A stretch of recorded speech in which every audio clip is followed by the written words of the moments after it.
For the past 20 years, David Icke has written books and travelled the world, sharing with anyone who will listen the truth of the world as he sees it.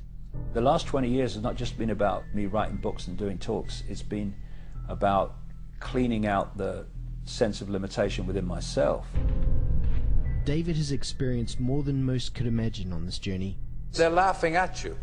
They're not laughing with you. Fine. But where others would give up and hide, David has kept walking forward. My journey has been fundamental to what I'm doing. And now, 20 years on, when the evidence of what he has been saying is almost undeniable, people are waking up to the truth. That the world is not how we have been shown in the media or told by politicians. The truth that David has been sharing for 20 years. David Icke, still crazy after all these years. Well, I was born in a place called Leicester in the English East Midlands in 1952. We were skint, and you didn't do anything with your life because no one around us was doing anything. They were working and just trying to survive. The idea that great things happened to me never entered my mind. But great things were destined for David, and looking back, it's clear that every step on the journey has been part of a greater plan. I became a footballer because it taught me to focus, to use discipline to create an outcome. I lost that career at 19 in very tragic, from my point of view at the time, and very painful circumstances, and therefore played professional football for over a year with rheumatoid arthritis in agony, because that activated within me a will not to give in and not to go under and not to fall apart under pressure and under stress. I then went into the television arena because that gave me a national profile, which when I came out with this stuff meant it wasn't going to be ignored. It also taught me about the media and how it works and what an irrelevance it is to informing the public what's actually going on in the world. I then went into the Green Party, which showed me the political arena and showed me what an irrelevance it was. And then I had my mass ridicule, which cleaned me out of the prison that most people live in, which is the fear of what other people think. David Icke.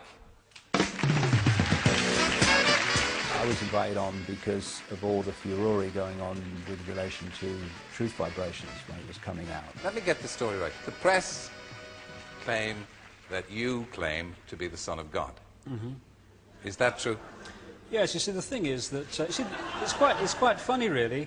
You know, 2,000 years ago, had a guy called Jesus sat here and said these same things, you would still be laughing. It's really funny that we've not really moved on that much. What I was trying to say is that I knew that we are all one infinite consciousness, and that what we call David Icke and Ethel Jones are just different points of observation of that consciousness. If you take this one consciousness to be God, or use the term God, I don't, but if you want to, then we are all sons, daughters, if you want to be politically correct, of God. And he took the ridicule route, and within minutes the audience are laughing all throughout the interview, virtually. Was it a great shock for you to discover this at 38? Well, I think the word is gobsmacked. There was a massive audience. I think it was something like 17 million in a country of 60-odd million. So, you know, it was a big ratio of the population watched that. You know, the best way of removing negativity is to laugh and be joyous. So I'm delighted that there's so much laughter in the audience tonight. But just let me say this. They're laughing at you. They're not laughing with you. Fine. I look back at it with not affection, because it was a nightmare to experience, but I know that it was necessary, and I know that a lot has come as a result of it. When you survey the world today, you know, when a child dies in this world of preventable disease every 2 seconds, when the economic system of the world must destroy the earth simply for that system to survive, when you see all the wars and when you see all the pain and when you see all the suffering, is it a force of love and wisdom and tolerance that is in control of this planet? It was just crazy after that. The ridicule reached extraordinary levels. The comeback from the public, I could never quite understand. People just pointing at you, laughing at you, and I mean literally stopping and pointing, whole families pointing and laughing. When you face that scale of ridicule, you either go under, or you say, I am me, I am free, and if you don't like it, we'll do the other thing, but this is me. And I chose to do the latter. And as a result of that, I let go of the fear of what people thought of me. I mean, we get emails all the time from people that apologise and say, I watched the Wogan show, I too laughed, but I'm not laughing anymore.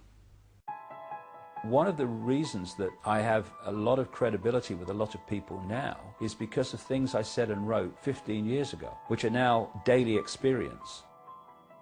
If I had said 15 years ago, I can't say that because they'll laugh, they wouldn't have been said. And people would not now be saying, it's happening what that bloke said, and the credibility of that, which is the important part of it, not credibility for me, but credibility for the information, that then gets people to say, well, what else is he saying? It's not about prophecy. It's about uncovering what the agenda for the world is and then watching it unfold. It's knowing what the game plan is. And the idea is to expose the game plan, so the more people are aware of it, the more we can intervene on it.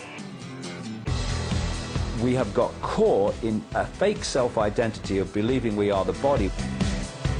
There is a calculated cabal that is systematically seeking to hold us in that illusory self-identity.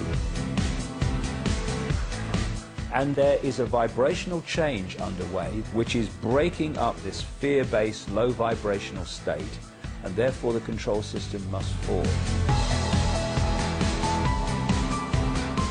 Challenges coming are enormous because the control system is going to be like a cornered rat. It's going to throw the kitchen sink and the plug. We're now entering a period where miracles become possible because they're not miracles, they're just a greater lack of limitation. That's all miracles are. If you want to make a difference in the world, then don't just be yourself, live yourself, and don't think of what will people think of me, because then you're not living your life, you're living theirs. What's all that about? I'm in a real good space 20 years on, because I can look back at all the real big challenges. I'm completely at peace with them. I know the challenges that have happened before, the ridicule, the rheumatoid arthritis, and the loss of my football career. I know they were all part of my journey. And not only are they part of the journey, they're a fundamental part of the journey. Because I'm not where I am today, doing what I am today, despite what has happened to me. I'm doing it because of what has happened to me, the things I liked and the things I didn't like. And I'm still there 20 years on, more determined than I've ever been. Because we're going to see some amazing changes in the world in the next few years. And some of them are going to seem to be catastrophic, but eventually they'll be seen to be the end of the prison and the start of the paradise. I can handle that.